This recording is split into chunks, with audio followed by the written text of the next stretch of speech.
Welcome to another stream. Wait, is this a 12? Yes, that's a 12. Gaffer, nice. Right, Right, I so know. Yeah. before we basically start talking, welcome to the Guild Ball Community Podcast's Worlds stream. And today we're going to watch Hayden Sheehan's Morticians fight Alex Bots' Navigators. Just to see like a redemption for Alex's first round. I am Niels Hemkens, or you better know me as the Inspiring Hat. And with me today is Dominic Westerland, also Hey, known what's as up? Dumluck on the Y- Discord. On the Discord, yeah. I am the basically the bulwark stopping all of those peck nerfs from coming in. So you're welcome, community. Oh man. So for those of you that don't know, Dominic is a fervent farmers player, and he loves the chicken. And Steve, who's also Yeah. within steering, Steve Cole, doesn't. So that gives some very funny situations at times. It's all very tasteful and it's all with a lot of respect. But I'm just saying, why don't we just double the chicken up? I also like how like there is literally no orange team in this flipping matchup. I mean, I've already like navigated the conversation back towards the navigation. There we go, drawing it back on track. So, um, yeah, I mean, we were saying earlier on about the matchups we have here. We've got. We were saying it off stream, I guess, which isn't overly useful. But we've got Morts going into Navs. Obviously, Navs have their set beats. Morts, we were saying. Well, I was saying that I think that's like I expect Scalpel since she is basically like the team default. But we were both saying that perhaps Obulus, which I'm glad to see in the 12, may actually be the pick here. Why do you think that is? Well, if you're looking at the navigators, they all have like all kinds of 5+ models. They have Azimuth, who has like I think one of the best counters in the game Mm. by basically saying, "Hey, I'm now 5+ in my defense. Oh, I can def stance it to 6+." It just gets bonkers. Mm-hmm. And then the only one that's not for 5+, not counting Horizon, of course, uh, is Ebb, and you need to hit him 6 times. So Scalpel really does not like playing into Navs because she has no really good targets to just go and kill. I think the other thing that Scalpel has is quite often she will be the it's the age old question. If you know your Magic the Gathering articles, there's a very famous one called "Who is the Beatdown?" And essentially, what the crux of the article is when you're playing any game, but Mic particularly a feedback competitive game, on. you need to figure out: are you the person raising the questions on the table, or are you the person essentially answering the questions of the other person? Effectively, are you the beatdown, or are you the person responding to the beatdown? Because of the level of control that Scalpel can exert, it's quite often she is beatdown because she's basically dictating the terms of any engagement or any fight. But due to particularly if Navs get to kick, the sheer speed that they can kind of use dictate kind of the tempo of the game, they become the beatdown. So having Scalpel on that back foot is often not a place she's comfortable in being in, which is kind of why we were both like, well, maybe Obvious is the right pick because then you can start using kind of their fairly good kick stats against them. You can flex a little bit more into a 2-2 game, maybe. But we'll have to see. I think it's going to be incredibly interesting to see how Scampy handles things here. It's a very good navigator's pitch as well. I mentioned like most teams kicking off wouldn't be a big fan of this pitch, but I think you'll agree. Like it's a very very strong fathom pitch. Yes, yes. Looking at the two obstructions to the like off left. Mm-hmm. Oh Yeah. man, like it doesn't matter which side you're kicking on. You have something to bounce Fathom off of. It's amazing. Obviously, the one kicking is going to decide to choose the top side, I think, because of the fast ground right there on the top right. Definitely. Yeah. So that if there are some takeouts that at least their models will be faster back on the pitch. But for the yeah, I think most of the fight will be. I think the navigators will go and try to have at least the most of the game played on the right side, like the center and right side of the pitch, because those are the things that they want to use. And I Hmm. think that the Morticians would actually most likely, if they are receiving, they're going to try and pull the game towards the left side of the pitch, making it awkward for the navigators to come back onto the pitch, and they're taken out. The other thing about those boxes as well is you quite often hear about terrain being used to stop kind of like Corsair's drags and what have you. I wonder if that may be something for the navigators as well. Although like honestly, I think they will be not too concerned about Scalpel's drags because I think if they start acting defensively in that way, they're not kind of playing the tempo game that they want to play. But if they do need to play defensive at any point, those boxes may be key for another reason. They might just try and hide as well as they can behind them in case Scalpel does come out. Obviously, not as much of an issue if Obelisk is playing because he can just kind of like walk from out from behind the box. But they could also be crucial for that reason as well, perhaps. For sure, for sure. So for those who are currently watching, we do have the Mortician's roster already up on stream. Oh, and it looks like we have a bots in the room as well. We've got the Navigators 8 being plopped down. Let's check to see if they've got a audio channel in GPC. No, Yes, they they do. haven't. So let's They do. just Ah, Sheeny. Okay, that makes sense. Jump so into let's there. just Quick. join them. Alrighty, and Hello. I'll just put them Can to you hear me low okay? volume. Yep. Can you hear me? Well, I should probably do that as well. Let me know if there's if they're coming through, because I've got essentially I'm running off of a phone and then like everything else is running on a laptop. It's very high tech. I used to do a lot of community radio, so big honking radio desks. That stuff I can understand fine because it's so big and it's so dense, it's so complex. But like anything like this that's computer based, I'm like, it's magic, it's witchcraft. I don't know what's happening. I need an Mhm. adult. So for those that are watching, if you can hear the actual players like over our voices, please just let me know because then I will do some audio tinkering. But we also want to hear them, so that's why I've put them in here as well. All right. So if the game plan's coming out, I mean, obviously, there's not a whole lot of discussion on the Navigators roster. I mean, realistically, I don't think there's even that much to discuss about what six they'll pick because there's only really a one slot right at the end, which I think is in question. But obviously, the Morts one being a major guild, kind of look like more options, more decisions there. So interesting selections that I don't think we see too often are both Gaffer and Cosset. I haven't seen Gaffer, I think, in ever, and Cosset I haven't seen since like the season 3 days. So that's a very interesting conclusion. Well, I think Kossa is can be played as a tech pick into the likes of Steeljaw, just pulling her own models through her own traps. Mm. But yeah, for the most part, people don't really go for that because then you're playing a 4-0 with only 12 HP into something that can easily just kill her, you know. Mm. So I don't know if what they're going to do with Kossa. I'm pretty sure they're not going to play her in this matchup.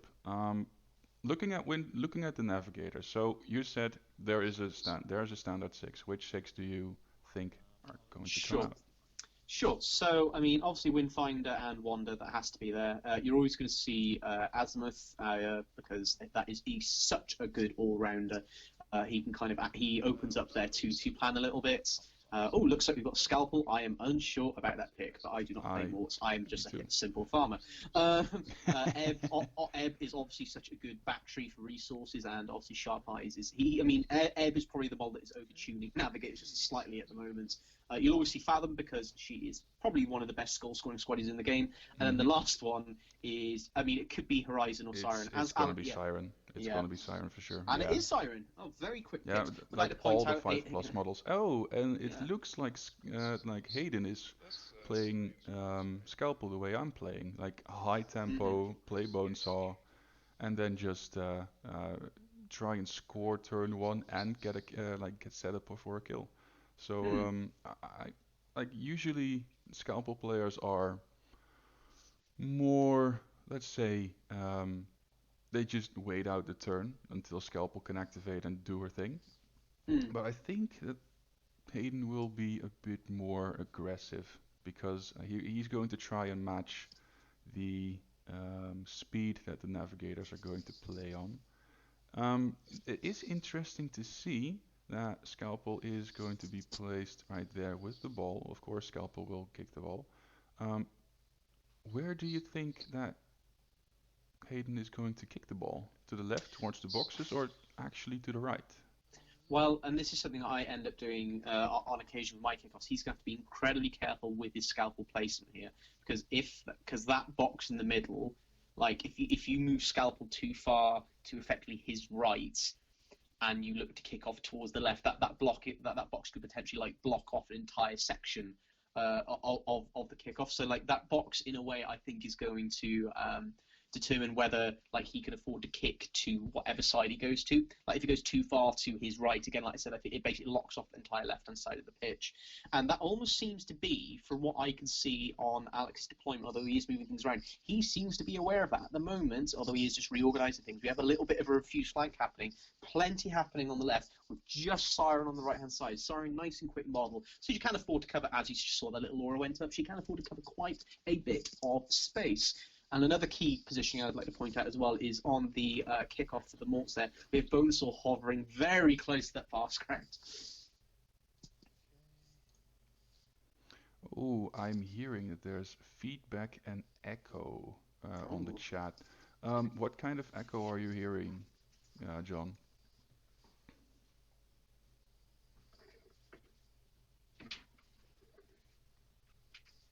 And obviously, this recording will go onto the YouTube. Mm-hmm. It might be the fact I've got everyone talking happening. No, I've got us on my phone, and then the stream up, so I can hear them on the Oh, wait, computer. I know. Oh, I know What's Oh, up? no, wait. What's going on? A repeat? That is interesting. Okay, I'm going to try and figure that one out.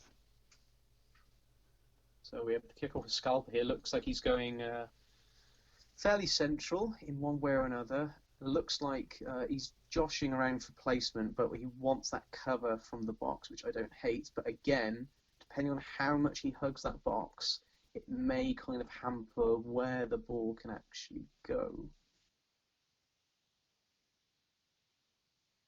Mm-hmm. But again, oh, and now we're going over to the other side. Again, still getting the benefit of cover there, but again, you kind of need to be careful when kicking off into Nav's pick at the moment because they can threat so far. Like you may not want to go all the way forward. So perhaps being a little bit more shallow with where you're placing your kickoff model may actually be the correct call here.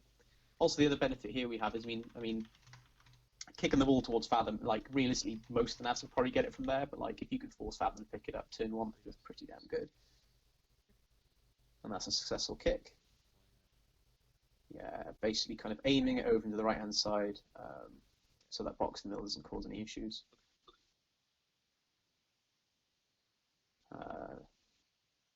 And even with the reroll, still goes nice and close to Ebb. So I think what we'll probably see here is we'll probably see an Ebb pickup.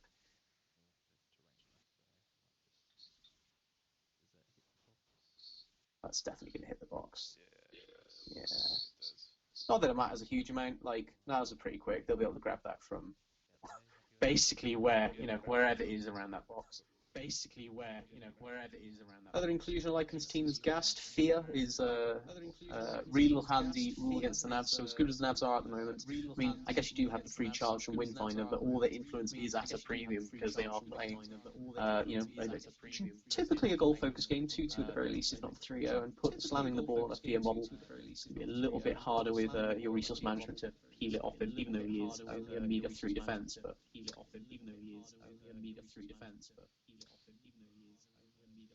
so we have allocation coming out. 3 on Fathom, 1 on Ebb, obviously to pick up the ball and pass it. 3 on Windfinder, so probably going to be a pass and a full steam ahead, I'd imagine. Nice big full stack on Azimuth and 1 on Wanda. Obviously not on Siren because she's off to the right hand side. I think what we'll probably see here is probably something like maybe a full steam ahead on Azimuth, who will be pulled up by Wanda, so we can kind of threaten nice and far and throw some knockdowns. Just checking Scalpel's threat range from the front off, just outside of where the ball could end up being to. Although, of course, you do have Power of Voodoo in the team as well. But then, of course, it does mean Scalpel can project a little bit further, but of course the Navigators will have a turn in between to, I guess, interact and respond accordingly.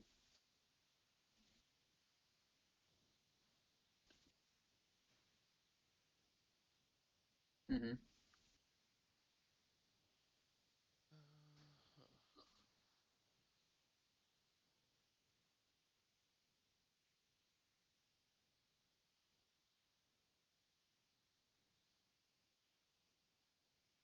Mm-hmm.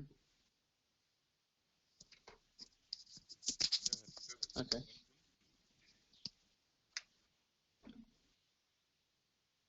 Mm-hmm. Sounds good. Yeah, yeah, yeah. Go nuts. It might also be something on my end, but I would have no idea what it was. So. Alrighty, checking for the audio right now. So my apologies. I'm trying to figure out this as soon as possible. So let's see.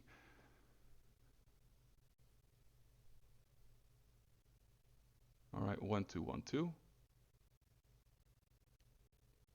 So it seems,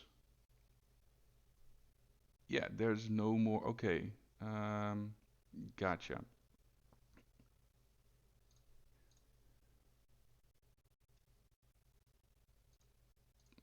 And now I'm going to start Dom again.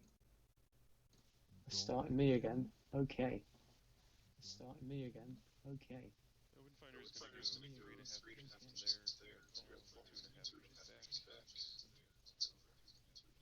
Am I back on? Yes, we are back on, Cool. and it Excellent. seems, um, no, when you're back, then I hear things three times again. Uh, Sure. It might be the headset I'm using. Let me see. What I will try and do is I'll jump off using it on my phone.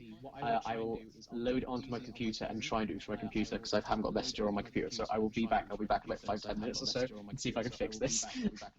It might be stuff on my end. Gotcha. All right. Good. So then I'll talk about the game for now until Dom gets back. So what have we seen? We've seen the kickoff. Kickoff went towards the right, and we're now seeing the obvious play of Graves going forward and putting Tooled up onto Scalpel because you want to have her ready for action right away. He's also pulling in Dirge with the tag-along rule. And yeah, what we're going to see here is, I think, for the most part, this should be Alex going to try and put Fathom in a position to at least try and score, and Azimuth going to into Scalpel to try and hold her down, as you might say. Hmm, can Azimuth actually reach Scalpel at this moment? I don't think so. He has an 11-inch reach. I think that Hayden has a 10-inch onto Scalpel right now because that is the range for Scalpel. Um,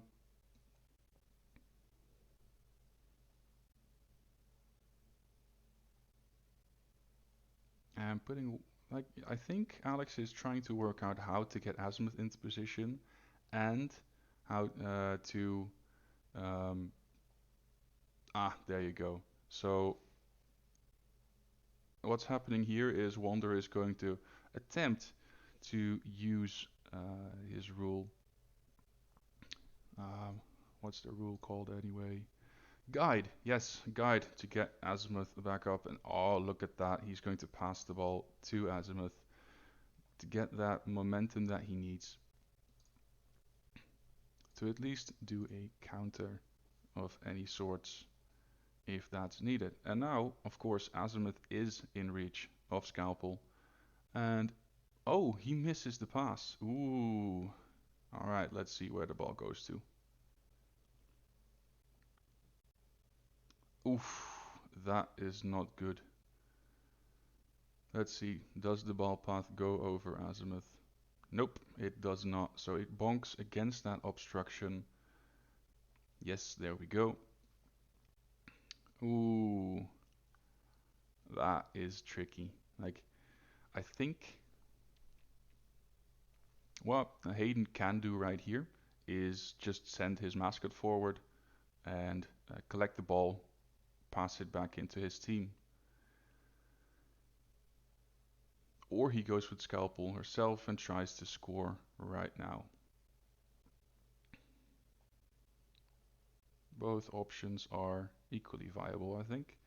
And scoring against the Navigators, of course, puts them on the back foot because um, you want to control the tempo as the aggressive scoring team. So let's see what he's going to do.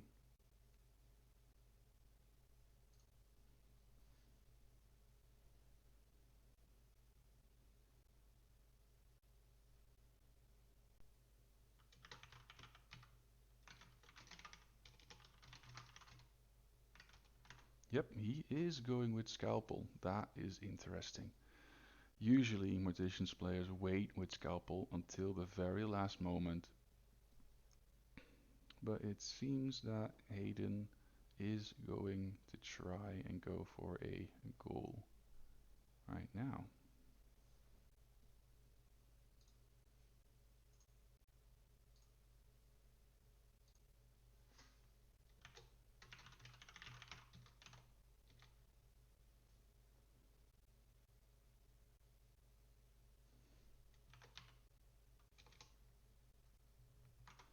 Hmm. Nope, it's going to be Dirge. Okay, let's see how this is going to unfold. Yes, the bird is going to pick up the ball. Ah, he's going to pass it to Scalpel. That is interesting. I'm pretty sure. Yeah, Scalpel has to dodge backwards then, because otherwise Azimuth just goes into her, steals the ball back away, and then. Having to use your influence to attempt to pass the ball to get into position to kill someone again, it's not really what you want to see. So let's see, 2 dice for the kick. Can the bird make it? And he makes it. 4 plus. Alright. So what's Hayden's choice? What is he gonna do?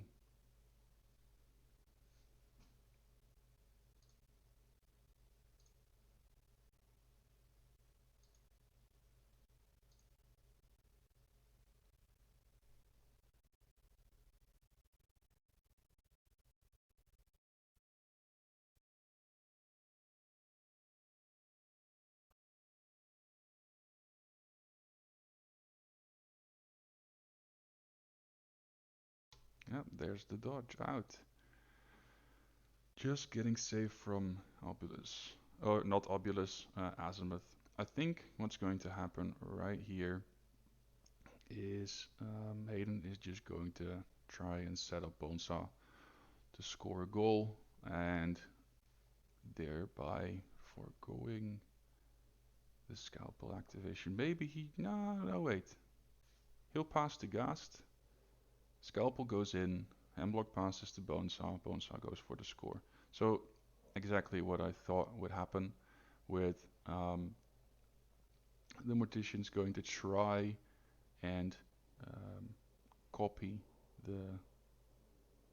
Oh, this is making it rather hard though, because if he's going with Ghast first, now he cannot pass the ball to Hemlock anymore, because that is not 6 inches, I think.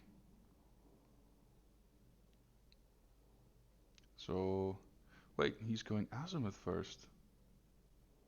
Whoa. Into Graves. Yeah. Getting Scalpel, Graves, and Ghast all knocked down. That would be a nice result. And then hopefully have a good scatter of the ball, pass it back to your team. Not the most cleanest of starts of the game, I have to say, but for sure a very interesting one.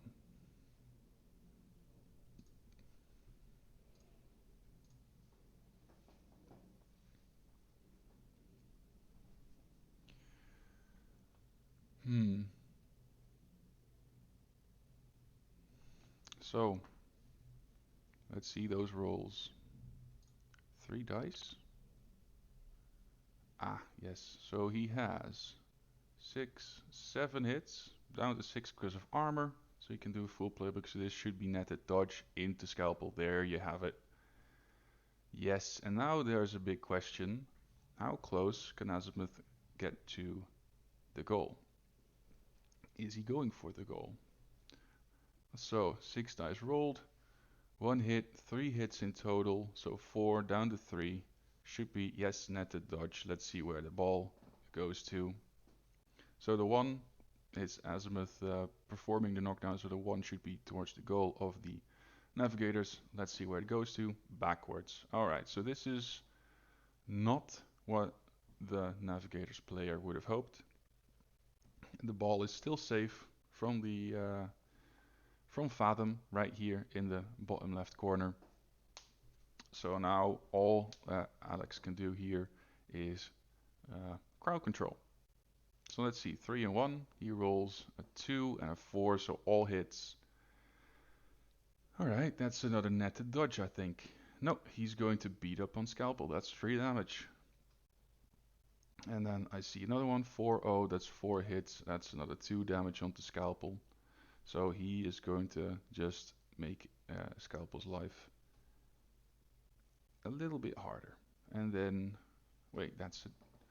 And a disarm at the end of the activation. A disarm and a dodge. That's very good because Scalpel only having 5 dice to roll for her attacks while her playbook is 7 columns long is not where she wants to be, and the only one she can actually come and attack right at this moment is Azimuth, and like I said, Azimuth's defenses are very strong. So let's see what Hayden is going to do to get out of this predicament.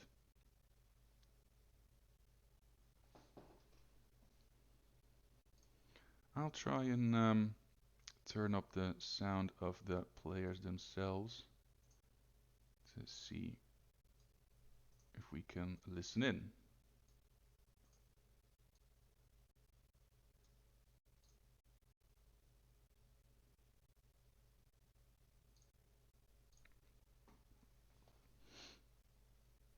Might just be Hemlock going in, using her Soul Seer trait, and then just clearing the knockdowns from Graves and Scalpel. We'll have to wait and see.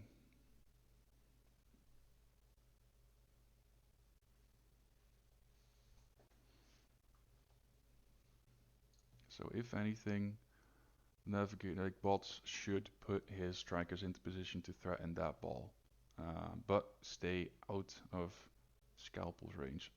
Although with a 5+ defense, there's not a lot that Scalpel can do. There we go. Hemlock's moving in. Not engaging Azimuth though. So that's interesting. That would suggest that Hayden is not going to try and beat Azimuth up.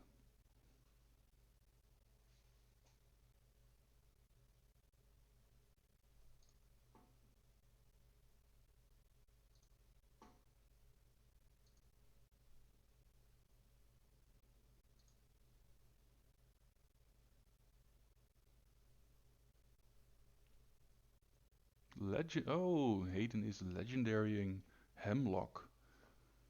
Most likely to now get the ball. Yes, there you have it.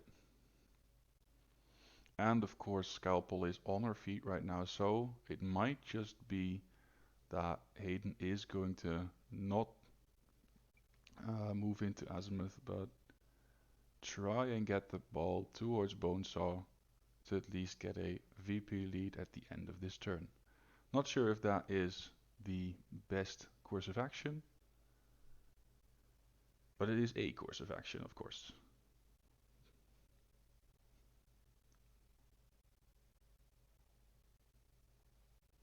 So here you have Alex trying to figure out how far he can get with Fathom. As you might have noticed just now, it's pretty far. Yeah, and now putting Siren um, back into the mix because there's no reason for her to be on the right side of the pitch right now. The only thing that she's doing right now is if Bonesaw is coming in, she's most likely not even in the way for a goal shot.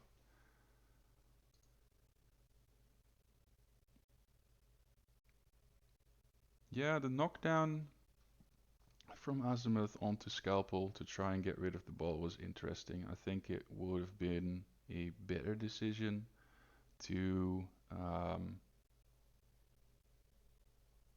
to tackle it, pass it backwards. Then at least you can get the ball to Fathom and Fathom can try and score. So some mistakes at the start of the game.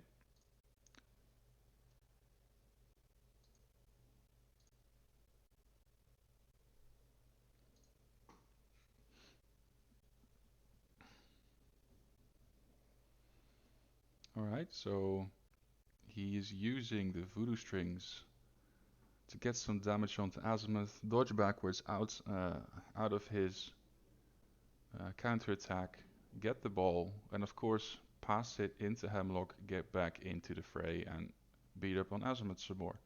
Quite quite smart. It's a very good way of getting uh, getting past his strong counter. And I think what's going to happen here now is he's just going to use voodoo strings to get Azimuth in, get Ghast in, get Hemlock in, and just get more and more and more dice the more damage he does. He's not going to get loads of momentum, but if he is able to get Azimuth to a low enough uh, life total, might just be interesting. Graves in, there we go.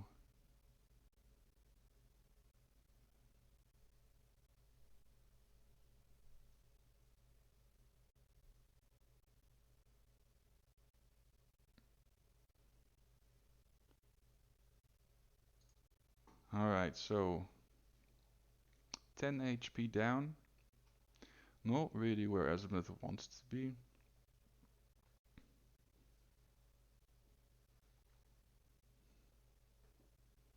And pulling Azimuth back up. Yes. I think this is one of the things he should have done at the first because now he's been rolling dice against the cover constantly. And if he would have done this first, then he could have gotten Ghast and Graves in most likely with only one pull. So kicking himself in the foot here, I think.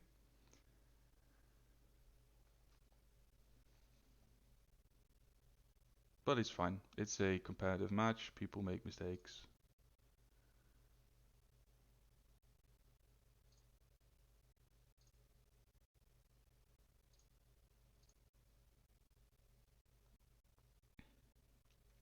So let's see what Alex is going to think Fathom is going to do. Yeah, he is going to put Fathom as far up as possible. Because now Hayden has to make a choice. Are you going to keep the ball safe? Or are you going to kill Azimuth? Quite a predicament. And there you go, Bonesaw also coming in. Most likely not able to reach. Just about reaches. Oh, he didn't measure it out, but I think just out. Just out, I think. Let's see how the players think.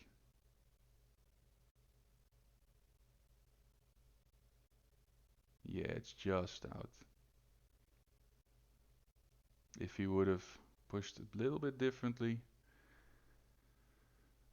That would have been better. So he's just keeping Bonesar right there, and that's the end of turn 1.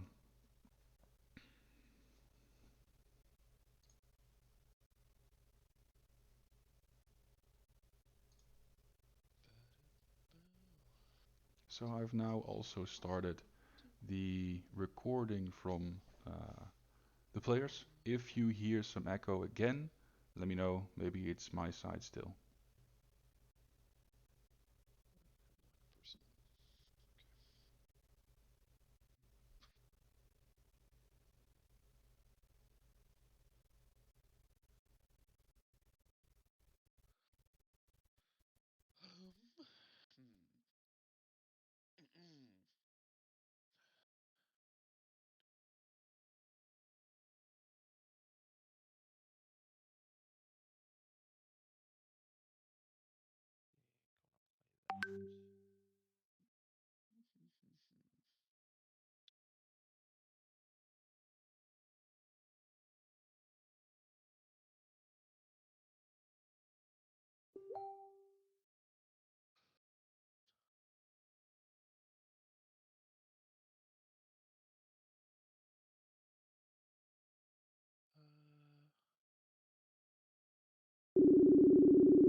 And that is the sound of Dom returning.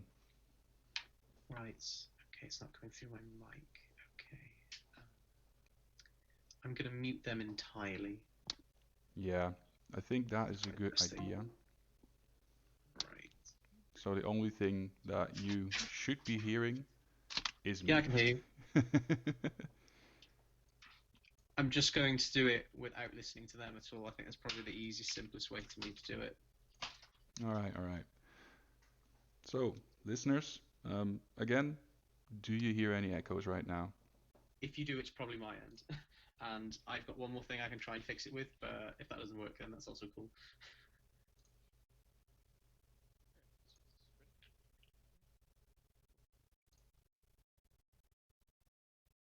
Pick up the pace on orange slices from cards. No echoes at all. Good. I have no idea how computers work, man. Like big honking radio desks, I understand those, but like computers, I've got no idea. It's all witchcraft. So it seems that the echoes are finally finished, finally like fixed. Good. Mm. What I mean, basically, my one takeaway from the first turn is like obviously that missed pass was really bad, but I think although he's had to sacrifice Azimuth, I don't think that the scalpel player has responded amazingly No, well. for sure. Like, yeah, Like like, I think that he like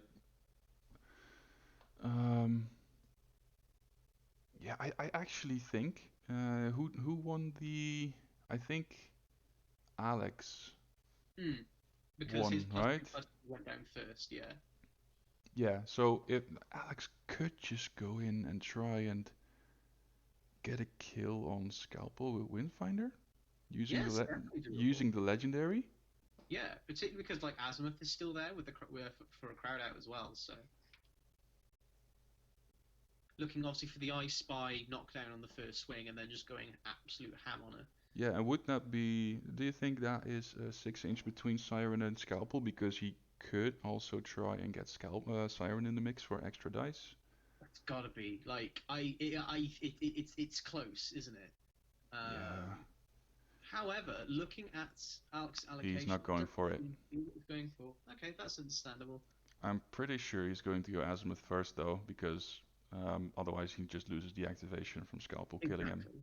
Exactly, and then kind of you're kind of giving the sway back to the Morts team. I mean, what I mean, as good as it is to have that fast ground, I wonder if Bonesaw being that far out. I mean, obviously the Morts player had no idea that the ball would be going back to them that quickly, but like I think having Bonesaw that far out to take use of the fast ground has actually hampered them in the long run. Because yes, it will give you 2 more inches, but how are you getting that ball over there? Like, For sure, for sure. So Azimuth is going first, and he is going to hit on, I think he said Hemlock, which is a good target because the tackle isn't that great. There's a tackle on the counter attack isn't that great. There's a tackle on one, that's it. But Azimuth still has close control, so he doesn't really care for that.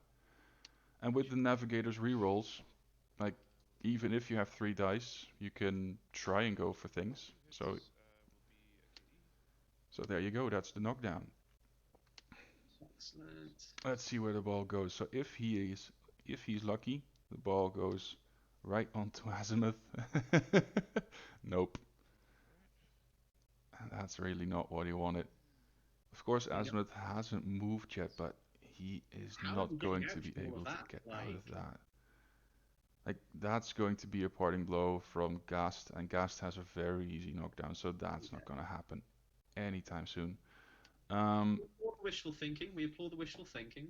yeah, so what I would do here is attack Hemlock again, 3 dice into fours, and then just hope for the dice gods to give you 3 4s and get that netted dodge. Put Gast on his ass, and then try and get that ball, because parting blow from Scalpel and Graves aren't that scary. Not really, no. I mean, Scabble has a knockdown, but from what I recall, it's quite far up on the playbook. Yeah, it's on fives, and of course it's going to be 9 dice into fours. Oh, Ooh, that is it's still bang probably on. fairly live at that point, isn't it? Like, That's like 65% chances of getting the knockdown, so it's not great actually. So yeah, Azimuth right here, not in a great position. Um, what would like you you do? said though, I think Asmith here activating him was purely a I activate him so I can generate some momentum possibly, but most importantly I don't lose the activation. I think that was the key thing here because obviously the morts aren't going anywhere. They're just kind of here to kind of like wail on Azimuth.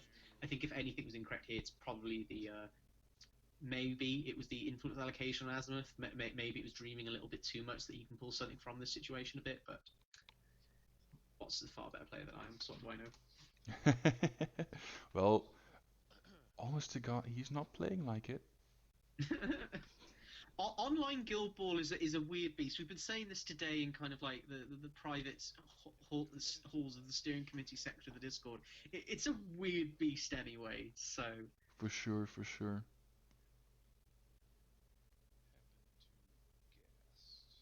Wait, did he just roll an attack into Hemlock and get 3 4s?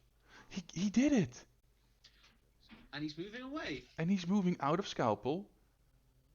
Why aren't you getting the ball? Like, Azimuth is dead anyway. Get the ball, get it to Massive Fathom. knockdown. Yeah. No! You have the position to get that ball. What are you doing? Yeah, like even if like Asmus doesn't necessarily have to go for the goal here, he could have just moved onto it, kicked it over to Fathom. I don't really see what kind of trying to pull him back to safety does, primarily because he's ultimately not that safe. You haven't generated any momentum from this either. Nope. So whilst it was good to get the activation, and yes, you've knocked the team down, you haven't even really got like if we look at the allocation across the rest of the team, you haven't even really got the allocation on the rest of your models to really make benefit of all those lovely knockdowns that you've got. Not really. Mm-hmm. Particularly when does this hemlock have smelling salts as well? Like Yep. Yep. yeah, yeah, She can use Soul hemlock is like she can use removal. Soul Seer. She can use Soul Seer to um, get smelling salts off, because smelling salts is cost 2, but Soul Seer reduces that to 1. For the cost of 3 damage, Yeah. yeah. And like looking at the allocation across the rest of the board, like if Windfinder was fully stacked, like you'd be like, okay, maybe I'd be a bit concerned about taking that 3 damage for the 3 character play, but Mm-hmm. yeah. Unless you put them within ebb range, which I mean, you'd have to imagine like looking at the stack he has, full steam's either going in him or Fathom. So like like maybe his strike range kind of like well, in fact his strike range is nuts. He's got the plus to plus to move as well. So like maybe you would still need to be fairly careful, but I mean, as the multiplayer, I would still do it for the amount of value you'd get from it. Mm-hmm. Yeah. Like, I think there's no one really in position to threaten a takeout. So just go with Hemlock, clear the knockdown, get the ball to Bonesaw. No one is going to be, and then you have Scalpel, Graves, and Gast. Now are you going with Gast first? Fathom is going to score now. I have no idea. Commentator's curse, isn't it? Yeah, it's really a caster's curse, mate. It really is. Yeah. Well, there you It's go. So that's into 4 hits into 5-0. That's pretty good. Um, I don't think that I think they forgot that Azimuth is in cover, so that should have been 5 dice, and again should have been 5 dice. Um, oh, hey, He's got a crowd out from Graves. oh for sure, yes, my mistake completely. This is why we're playing. This is why we're co-casting, guys. Like, Well, yeah, casting is is like a funny beast. You miss some things, and then you kind of see other things that the players don't necessarily do. And there's Azimuth gone. So not like any momentum was generated from that at all, unless they just haven't updated their ticker at all. And here comes Fathom with the goal. Yeah, it's hmm basically free. um, basically free. Like, there was like Wonder has no momentum, so there's no way that an Azimuth is getting out of that predicament where he was without using the Windfinder Legendary, and that's so really you save not. it for later. You really Yeah. don't want to use it for that. No. So no, I'm not. I'm not in favor of this play. This is a very easy goal for Fathom, getting some momentum on a knocked down Hemlock. Mm. I mean, and like what I noticed as well, if you look at kind of Boxer's allocation in terms of where the models are, if Hemlock had gone and kicked the ball out, she could have probably even kicked it to space. And as long as it didn't go anywhere too far towards the navigators, there isn't even really anyone nearby who can actually grab it either, or even like grab it and pass it. Like that entire side of the board, like we predicted at the start of the game, is basically a wide open field. Mm-hmm. Mm-hmm. Which is interesting because I would say that the navigators would most likely want it to play on that right side. They don't want um, the morticians having all that cover because that's less dice for them, and they want more dice because of the rerolls. And there's the goal. So Navigator's going at 4-2 ball, going out towards Bonesaw. I Yeah, mean, for I guess sure. like the thing with Navs is like you are a quick team, and now that kind of like Azimuth is no longer there, and it's basically just Fathom there. If you wanted to kind of like just like swap your team over to the flank where Bonesaw was, you have the speed over some. Well, I say like Scalpel is slow, but like you've got kind of that burst speed to do that if you want. Ooh, I am unsure. Ooh, I would have gone more Ooh. side. I would have gone. The problem you have here is basically someone has to grab that now. Otherwise, like the Navs just more or less grab it for free. Like Mm-hmm. Yeah, he has to go with Scalpel and get that ball. I would have put don't it go like Bonesaw. way closer to Bonesaw. Even if it goes behind Bonesaw, it's not that big of a problem because you just set up the goal for next turn. Now, what I dislike here in terms of like scalp needing to go is like yes, she has to go, but like that's a full stack on her. And although she probably still could probably get into someone like maybe Siren, like after passing the ball around, she's going in without the tooled up, so she's probably not bagging the kill. Maybe. Yeah, most likely not getting the kill. Oh, he's Suppose going. why? What? Why? You don't have momentum, mate. Like so a big thing in any competitive game is like playing to your outs and knowing what your models are there to do, and like being flexible with the plan is all very well important. But given what his activation was like on the first turn with Bonesaw, it's like, oh, Bonesaw is prepping for the snapback goal or a goal at some point. That's what it is. But no, picking the ball he's picking the ball up, which is like the right decision, wrong model. I would be inclined to say, but Bonesaw hasn't moved yet, so it may have just been, I'm hoping, testing the waters. What he could try and do is get the ball, walk to Siren, and then attack her. Because that could have been could be double jog, so 7-7. Get into goal range and attempt to get that push dodge to get momentum to score, but that's very tricky. That would be pushing the limits. With no momentum, this is not good. Like, Graves has to go first to put tool up onto Scalpel, otherwise Scalpel is not going to do anything. Hemlock, maybe with the +2/+2 move, is able to get there 8 inches and then pass the ball further towards Bonesaw. I think that would be the best way. But again, Go he with has no Scalpel. momentum. And ignoring the ball? What?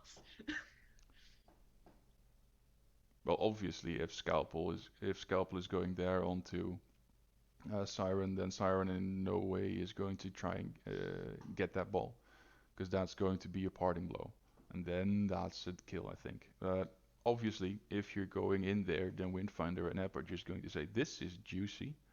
Yeah, exactly. I mean, like if she goes in there and then doesn't move out afterwards, I'm a huge fan of Windfinder just either kind of going in with an Ice Spy, one's going in first for another crowd, going with an Ice Spy to knock her down, or even just kind of like loading up Ebb with a full steam Ebb and just going, I have like effectively a 5th Ebb going into you, which, after the charge, which is free, like that's got to be like a fairly safe 6, maybe even 8 damage on him.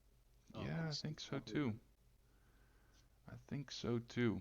And the problem I'm seeing here is Gast got a kill on Azimuth. Where did that influence go?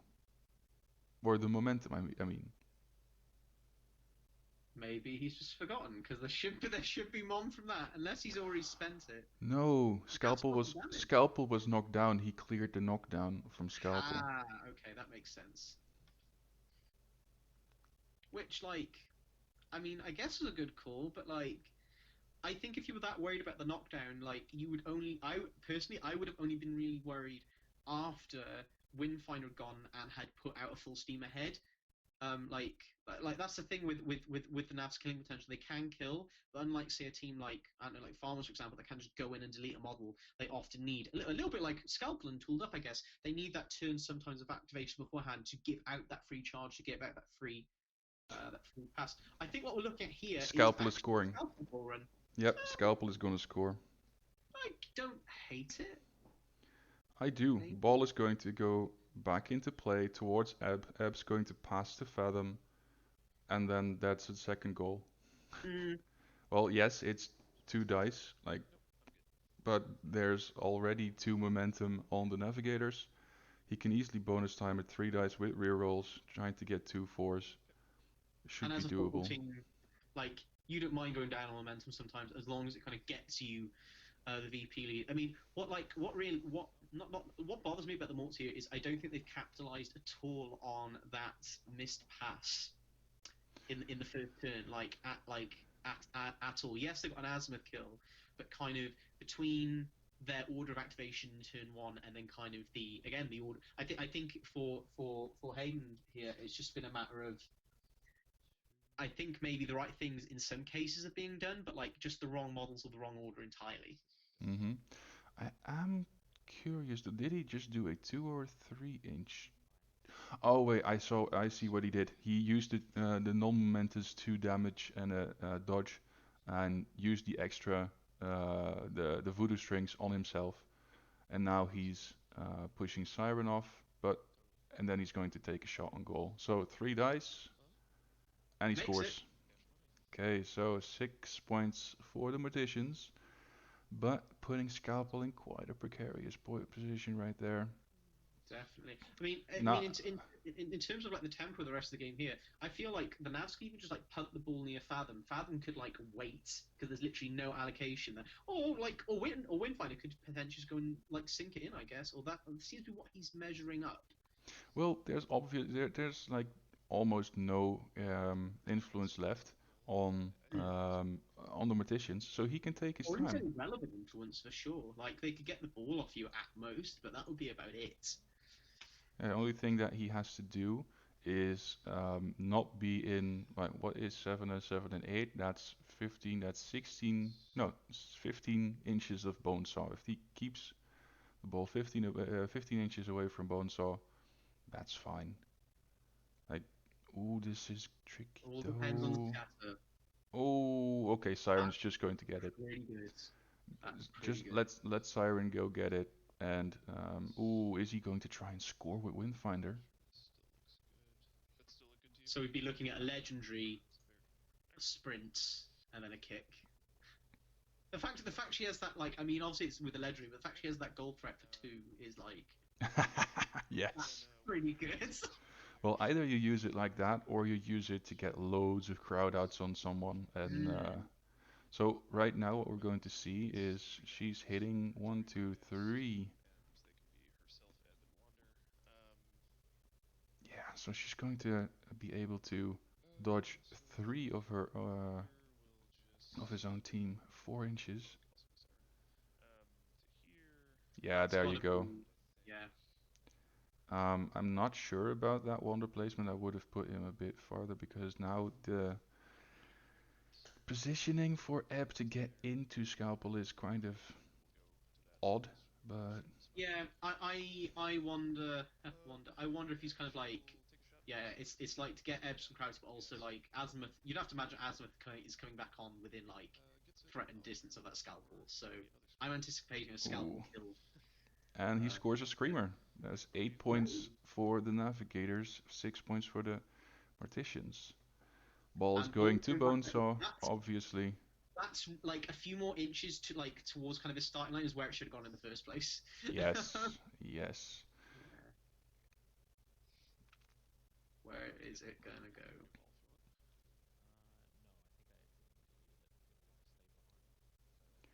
So it's going to be tricky though. It could be if this ball scatters on a interesting position. Oh, this is like bang on. Yeah. This is bang on. Like he can. Yeah, he has to go with Bonesaw now because otherwise Wander or Siren will just go get the ball. So he's gonna score, go to 10, but then do you want to score against the Navigators team that is already on 8 points? And also like Ebb with a full stack with +2/+2 move, like Yeah, even if he can't get to that goal, like he's getting it to Fathom. this is a tricky position for Hayden and might just be a very, very fast game.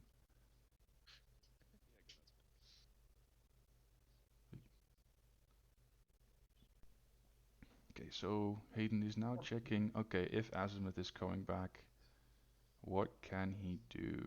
He's going to try, I think, and just get the ball, get a momentum lead, but that's never going to happen. You only have 2 influence left. Ebb has 3, and he already has a momentum lead on you. So Oh. Yeah, and also realistically at this point, as much as the Navs would like to get that third goal around the game off quick, you've got a scalpel kill probably there. There's 2 points. They just need to find another 2 points somewhere. And hey, what you know, there's a 10 wound knockdown hemlock right in front of Windfinder. She can probably do that fairly easily if she needed to in a pinch. mm, that's pretty tricky though. It's well, it's she's knocked down, of course, but Yeah. Hayden is going to stand her up, of course. And then I think what Hayden is going to do is use Graves and Hemlock to just box in Windfinder. Start Um, trying with her. Yeah. and yeah, so I think instead of Hemlock going down, I think it's either more so Windfinder going down. But that would be a trade of captains, and that right now is in in the Navigator's favor because like Ebb can easily go into Scalpel, get some momentum. Azimuth comes back on, kill Scalpel. And what do you do as Hmm. the Mortician's player at that point? You I'm can't very overreach curious. because what? Sorry, go I'm on. very no no. I was just saying I'm very curious about what he's thinking about with his Graves movement here. I'm very interested. Is he going into Ebb? Why? Trying to stop him from going into Scalpel, but there's like no knockdown. He can just take it. Oh, I have not. To be I honest, I'm saying Graves just had. He doesn't actually have an. I'm just so used to Graves just handing out tooled up. I wasn't even aware he had a playbook. So actually Graves is very, very good at dishing out damage. People just mm, don't do it because he's a tooled up bot for most people. But if you go and look into games of Mr. Perkins, um, when Scalpel is out, is basically down and out, it's most oftentimes Graves picking up the slack. of course, less of a deal into Ebb, who can just say, "I'll just take that too, thanks," and then just wander away. And like, yeah, there'll be bleed, but you know, what are we going to see here? So Grace going into Ebb. Mm-hmm. I think Windfinder is fairly safe now towards the top. Now that kind of Graves has shifted away. So although a quick game, it could still a little bit on tenterhooks depending on how this fighting goes. So little bit damage to Ebb with bleed. For sure. Siren will activate and heal for one. The Navigators with oh look, the Siren's gone. She just healed herself up. Mm-hmm. No rush to do that Ebb activation. All the time in the world. Hemlock and Bonesaw left for the Morts.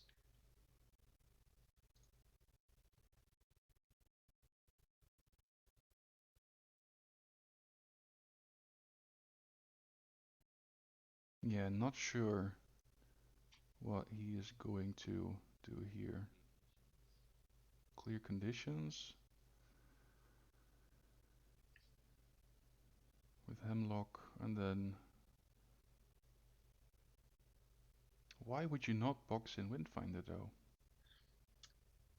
Yeah, I think his main concern was I think he was obviously more concerned about Ebb going into Scalpel, but kind of like what I don't like about this here is there are numerous problems on the pitch at the moment, and I almost feel like the Morts are a little bit spread out. Like you have Bonesaw over on one side, half going for goals, half not going for goals, and then kind of rather than going around in a goon squad in the middle, you've got kind of Scalpel and Dirge over there, you have Graves over there, you have Gas there, and honestly, looking at the current positions on the pitch, this could be a fight the Navigators could potentially actually win, purely because the Morts aren't kind of a cohesive unit. Yeah, for sure. Also, the ball is still right there. Leaving the ball unattended on the pitch, clearly Bots and Hayden are the players that killed Guildball. I'm just very much. I don't know why Siren hasn't just gotten that ball. Did she activate yet? Yeah, she healed. I'm pretty sure she did. I mean, and given her speed, she probably even could have walked, grabbed it, and just still probably gone back and engaged Scalpel. Ebb is gonna take a parting blow from your man there. I wonder if he was. I wonder if Bots' thought process was well, she can grab it, but then Bonesaw still has to come and get it. But then at that point, it's probably a little bit harder for Bonesaw to get the goal. Whereas obviously if it's there, 4-0. For sure, yeah. yeah. Anyway, we have Ebb going into Scalpel. Right, we'll Parting blow did a little bit of damage, but Ebb's not too bothered. No, he shouldn't be. 6 dice. Yeah. 5 hits. I mean, I'd be if that bleed doesn't leave Ebb, that's the point I would be quite worried because that's literally just 3 swings and he's gone at that point. Scalpel knocked down on 12 health. Gotta imagine there's Azov coming back on from around their next turn. For sure, yeah. 9. Again. I'm always surprised by Ebb's damage output. Always surprised by it. 4 total damage, 2 from Smart Leak and 2 from Elementus 2. There you go. Wow. Wow. And He's not feeling good, Hayden. I think at this moment, you don't have any momentum. Yeah. I think at this moment would have been a decent moment to just score. Because, wow, maybe Fathom. Well, Fathom is not really in a nice position to grab a ball and score. And Windfinder obviously is stuck with Gast and Hemlock. So I think right now would have been a great time to score. Just to put the pressure on. He can obviously kill Scalpel, but if he does, if he puts the ball to the right, Bonesaw scores. If he puts the ball to the left, Grave scores. So he has to put the ball somewhere very off to the very much bottom left, and then get it with Azimuth or so. I don't know. I guess this has been one benefit to him spreading out like this, although kind of in the middle things have been a little bit skew with kind of Graves coming in from the one side and Bonesaw coming in from the other. It means kind of a bit like the old Bretonian lance formation. You've now like the kind of the group has kind of come together on Bots' side of the pitch. So Mm-hmm. no, Bots be quite careful. He might just put. Oh, he's going to attack Wander to try and get the push dodge and then try and score. This is ballsy from Hayden. But sometimes you gotta go for it. Yeah, I agree. I love it. Like, let's see what he's gonna roll. Jog, jog. Yes. Counter from Wander. Okay. That's only Oh one hit. no! Oh no. Oh no! Oh man. Not even getting that.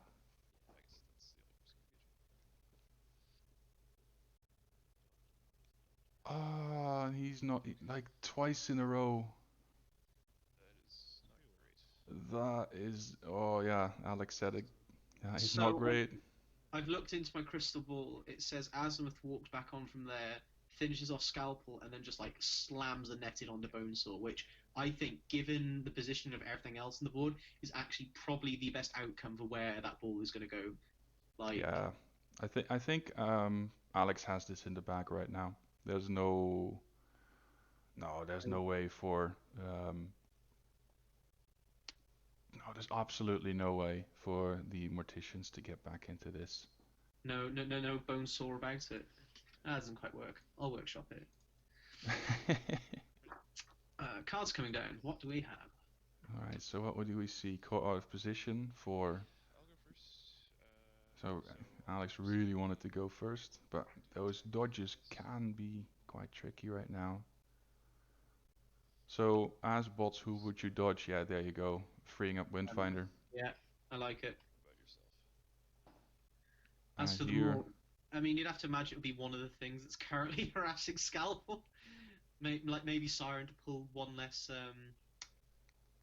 like one less crowd out on there. Oh, Eb, I mean, that's fine as well. Like yeah, it's not going to do a whole lot. He is going might to put put back on him minus as one well. tack on. I would have put minus one tack on Azimuth.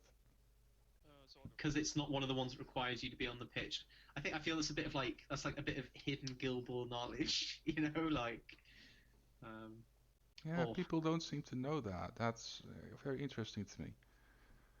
oh, this Asmus affirmation is gonna be absolutely poggers. I love it. Nice. Oh, All so right. good. So we are going to see a two kill, two goal game for navigators. Which they can flex to quite easily, of course. Mm-hmm. I also think it's just like if outside of control, which of course isn't a proper way of playing Guild Ball, I said it, fight me, at me.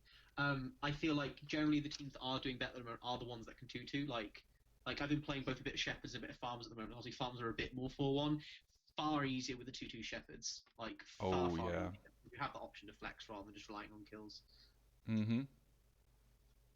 Very much agreed. 2-2 teams game at the moment. All right, what we're going to see allocation-wise here from the Morts. I hope I see a full stack on Graves because like Ed isn't. Yes, there you He's go. not in a good spot at the moment. I would just do full stacks on Ghast Graves Bonesaw hmm and then just go from there. Please put someone Bonesaw. Please put someone Bonesaw. Oh, there we go. Oh, Two, three on Bonesaw. All right, there we go. One and on Scalpel.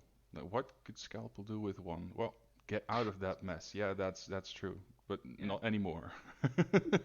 I don't know, allocation on a model that is going to die. Like I find it's a funny one. Like I sort of understand the logic of like if I put someone that will force you to kill them, but like also it's where my victory points are coming from, so of course I'm going to remove them.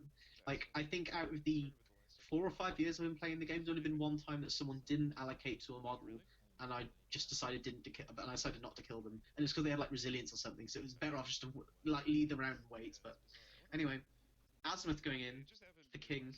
What's he going to do? um, I can have a prediction if you Lay it on me. uh, kill Scalpel Uh-huh. Done. Done. Yeah. Uh, well, you know what? You know what would be funny? Go on. Kill Scalpel, tackle Bonesaw, pass the ball to Ebb. No, that's actually not good because Graves is right there. Never mind. Yeah. You tried. You tried.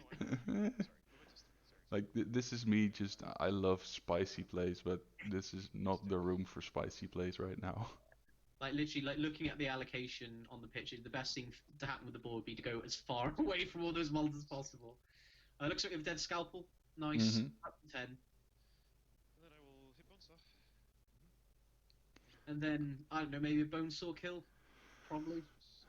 In time, so that's 2 hits, 4 rerolls,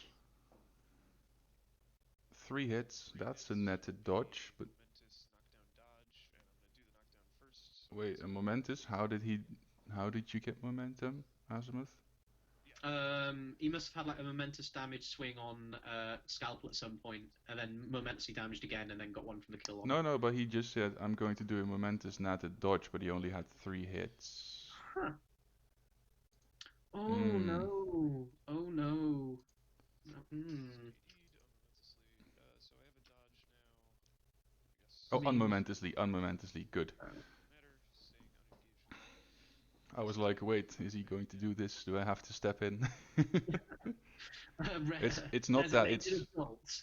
yeah, it's not that it's going to be that big of a It will be result, but I think this is going to be the 2 damage, Mm. or maybe even the double push I think into it's a yeah, double push into Windfinder and Siren, yeah. or a Wander and Siren, I mean. Mm. Base phase Wander engaged by Siren and And I Wander. guess then essentially the multiplayer has a choice. Do you save Bonesaw, who then, if you don't save Bonesaw, he then probably just dies. I mean, probably the correct play here to do is Graves, just to try and Kill maybe dislodge the bull, try and get some wounds on Ebb. momentum. I hope Ebb gets healed. I really hope Ebb gets healed. I really hope so too. A heal on I Azimuth guess I'll spend 2 to heal would Ebb. leave you with no int, but I think that's fine. Yes, And all not right. healing Ebb. So this Don't really want. otherwise this could have been Graves jogging up, killing Ebb with 3 hits, hoping to have a good scatter and scoring a goal for the win.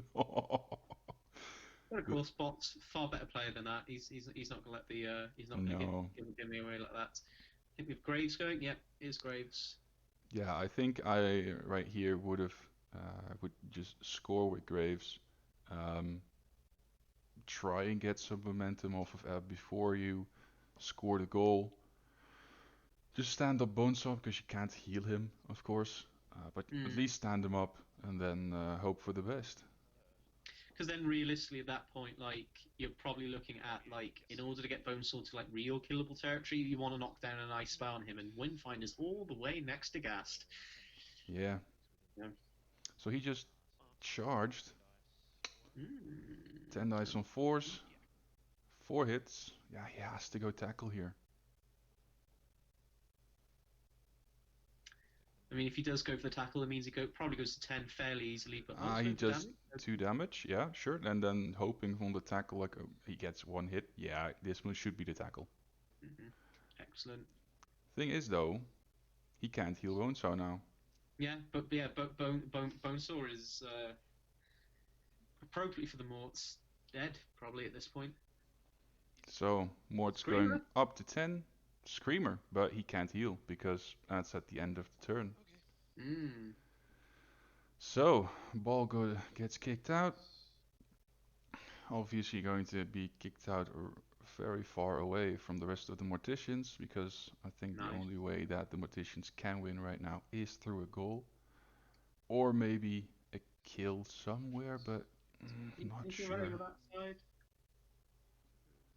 I mean, He could I think also be cheeky go on.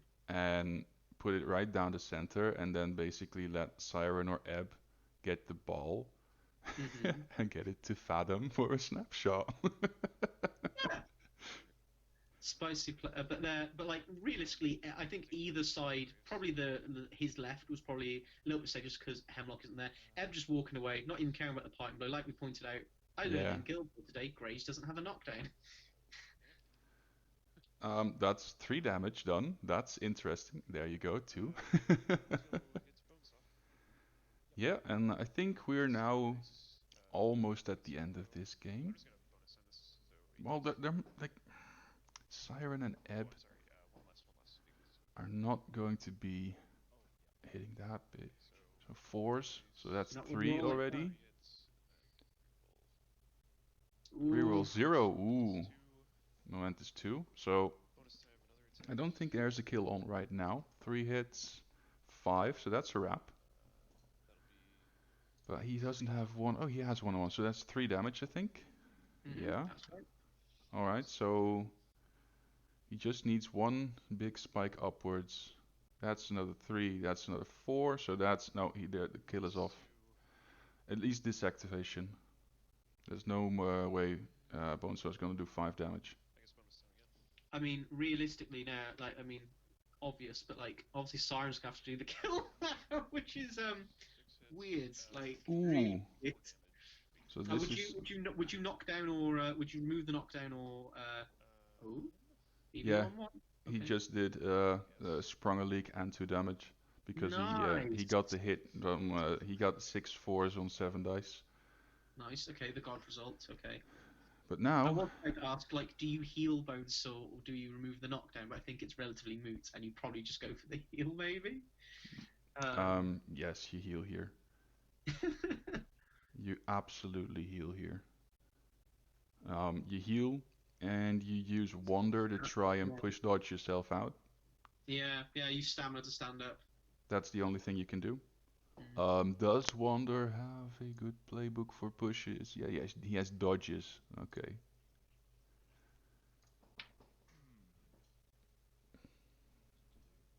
All right, back to the morts. Yeah.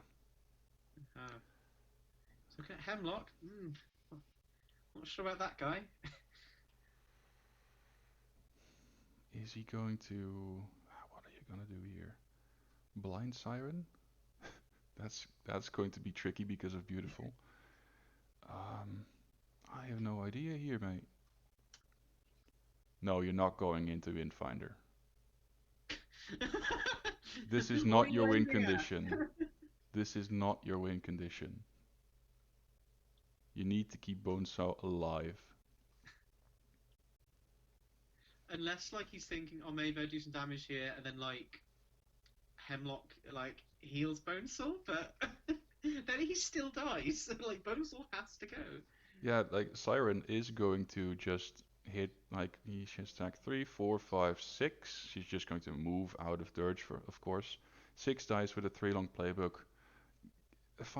Like 5 damage is going to be easy for her.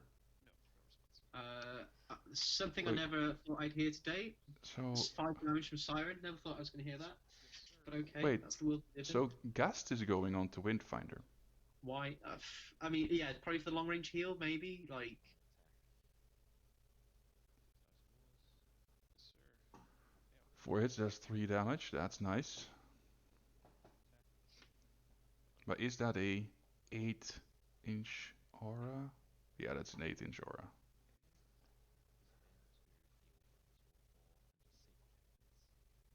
Yeah, and now we're going to see because I'm pretty sure that Siren is just going to. Siren is going to take a parting. Wait, no, Dirge's follow up.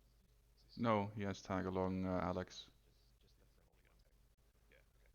Then Siren will take a parting blow and stay within 8 inches of Windfinder, right over to there. So go ahead and roll. It's gonna heal Windfinder if this goes wrong. That's a good idea. mm, Because if this goes bad, Hemlock might be able to get Wouldn't it be 7 damage off. 5 dice? That's going to be very tricky though. So, let's see. 1 damage onto Siren. Well, that's not too big. Plus 3, so Here we go. you 6 need dice onto damage here. 4s. Need the 2 damage. 3 hits. So 3 hits. Oh wait, he has no rerolls of course, because it's Siren. Mm-hmm. So this is going to be tricky though. Does this mean Bonesaw lives? No. Oh, 5 hits. That's Oh, 3 there we go. damage. This is done. Commentator's curse, right there. Yeah, there we go. Alright. And there you have it. People are always saying, Guild Ball takes so long. There you have it, lads and lasses. a game of Guild Ball on nearly within an hour. Yeah, with no clock. We can do it. We have the technology. All right. Campbell had it So, most recently, but I don't. That was still fair, like like it a year or two ago. So went very much the distance, very close, 10 to 12. Um, both parties made some interesting mistakes. Hmm. But all in all, I think we have seen a nice game of Guild Ball here. Yeah, totally. And I think it was always going to be a slightly difficult one for there's some tough the opponents. Morts player, just given the fact that like the Navs can just play to such a high tempo level. But what I would like to have seen from the Morts player is like again just that decision making. Like I feel like some of the decisions were being made in the wrong order with the wrong models, and I feel like if Bonesaw had just been a little bit further close to the rest of the team, that could have been an early goal on top of the Navigators. Which when you're playing against a team that is typically a 3-0 and even 2-2 sometimes, if you can get that first goal ahead of them getting the first goal, then like suddenly like you get a little bit of a like a leg up in the whole tempo race, I Mm-hmm. guess. Mm-hmm. Yeah, like for sure. Like when we said at the start of turn two, just get that ball with Hemlock, Hmm. pass it to Bonesaw. You have a goal ready to go. But it just didn't happen, and then Fathom scored. Um, yeah, of course we don't know if the game would have gone any much different, but of course navigators, their ability to score is much higher than their ability to kill. Mm. Like So, you really need to work for it. Like even though Azimuth, Ed, and Windfinder can do it, is something that you really need to kind of like make sure the fight is in your favor. Which like given how the Morts play was kind of like throwing their models kind of a little bit all over the place, it was kind of allowing the Navs to kind of dictate the fight on their own terms. mhm. All right. Well, Dom, thanks for co-casting. I think No we're going to problem at wrap all. it up. Yeah, let's wrap this up. All right. So, this was round three of the World Cup. There is a chance that round four might be the last one because there is going to be there are going to be three undefeated players at this moment. So there is going to be a playdown. If the playdown loses their game, then the winner of the other two undefeated, um, the match of the other two undefeated, will decide the world champion. So, Hmm. gonna be a big one. Yeah, of course, the other exciting thing happening once World wrapped as well is we're going to have the 4.4 errata, which I think will be dropping after Worlds. We have put a very slight spoiler out on both Gubs and the GBCP Discord. So see if you can guess what's going to be in it. It's very interesting seeing people's guesses it come in. Some people are quite accurate, some people are miles off. Well, sometimes when I look at sometimes when I look at some of the things people say, um, I have to really like, no, they're just guessing. They don't know. Don't call them out. Some I people mean, really get close though. It's oh yeah, like amazing to see. something. I mean, particularly with this errata, where we're basically looking for kind of like light taps more so than kind of like big game changing, altering things. I think let's level with you, Guild Ball community. I'm going to inflate your ego a little bit here. Like you're all smart people. You can probably guess some of the stuff that's going to be in there. But yeah. Alrighty. Well, at least people, thank you for watching, and you can expect this stream to be onto YouTube within the next couple of days. So, until next time. See you, everybody.